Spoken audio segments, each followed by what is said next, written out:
Best of the best ಉತ್ತರ ಕರ್ನಾಟಕದ ರೆಸಿಪಿಗಳಿಗಾಗಿ subscribe ಮಾಡಿರಿ ಲೇಡೀಸ್ ದುನಿಯಾ ಕನ್ನಡ ಚಾನಲ್ಗೆ ಮತ್ತು ಬೆಲ್ ಐಕನ್ ಹೊಡೆದಿಡ್ರಿ. ಮುಂದಿನ ವಿಡಿಯೋದು ಯಾವುದೇ ನಾವು ವಿಡಿಯೋ ಪೋಸ್ಟ್ ಮಾಡಿದರೆ ನೋಟಿಫಿಕೇಷನ್ ನಿಮ್ಮ ಮೊಬೈಲಿಗೆ ಬರ್ತೈತಿ. ಇವತ್ತಿನ ವಿಡಿಯೋದಲ್ಲಿ ಸಮ್ಮರ್ದಲ್ಲಿ ಆಗಿರುವಂಥ ಈ ಥರದ್ದು ಮಿಲ್ಕ್ ಶೇಕ್ ಮತ್ತು ಅದ್ರ ಮೇಲೆ ಈ ಥರದ್ದು ಫಜ್ ವಾಲಿ ಬ್ರೌನಿ ಅಂತ ಹೇಳ್ತೀವಲ್ಲ, ಬ್ರೌನಿ ಫಜ್ದು ಚಾಕ್ಲೇಟದ್ದು ಮಿಲ್ಕ್ ಶೇಕನ್ನು ಮಾಡೋಣ. ಟೇಸ್ಟಿ ಕೂಡ ಆಗ್ತೈತಿ. ಇದನ್ನು ತಿಂದ್ರೆ ಒಮ್ಮೆ ತಿಂದರೆ ಬಿಡೋದೇ ಇಲ್ಲ, ನೀವು ಮತ್ತೆ ಮಾಡ್ಕೊಂಡು ತಿಂತೀರಿ.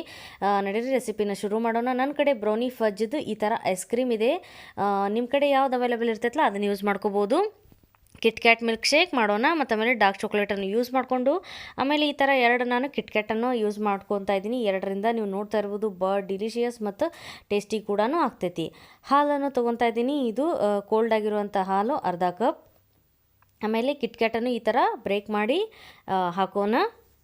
ಸ್ವಲ್ಪ ಬ್ರೇಕ್ ತೊಗೊಂಡು ಕಿಟ್ಕ್ಯಾಟನ್ನು ಈ ಥರ ಮಿಲ್ಕ್ ಶೇಕ್ ಮಾಡ್ಕೊಂಡು ಕುಡೀರಿ. Have a break have a KitKat ಅಂತ ಹೇಳ್ತಾರಲ್ಲ, have a break have a KitKat milk shake ಅಂತ ಹೇಳಿ ಅನ್ನೋದು ನಾವು. ಆಮೇಲೆ 1 ಸ್ಪೂನ್ ಸಕ್ಕರೆಯನ್ನು ಹಾಕ್ತಾಯಿದ್ದೀನಿ. ಡಾರ್ಕ್ ಚಾಕ್ಲೇಟ್ ಕೂಡ ಸ್ವಲ್ಪ ಇದರಲ್ಲಿ ಪೀಸಸನ್ನು ಹಾಕಿ ಆಮೇಲೆ ಇದೆಲ್ಲ ಚೆನ್ನಾಗಿ ಬ್ಲೆಂಡ್ ಮಾಡ್ಕೊಂಡಿದ್ದೀನಿ. ಈಗ ಈ ಥರ ಸಣ್ಣದು ಗ್ಲಾಸಿಂದು ಇದು ಅದಾವೆ ನನ್ನ ಕಡೆ.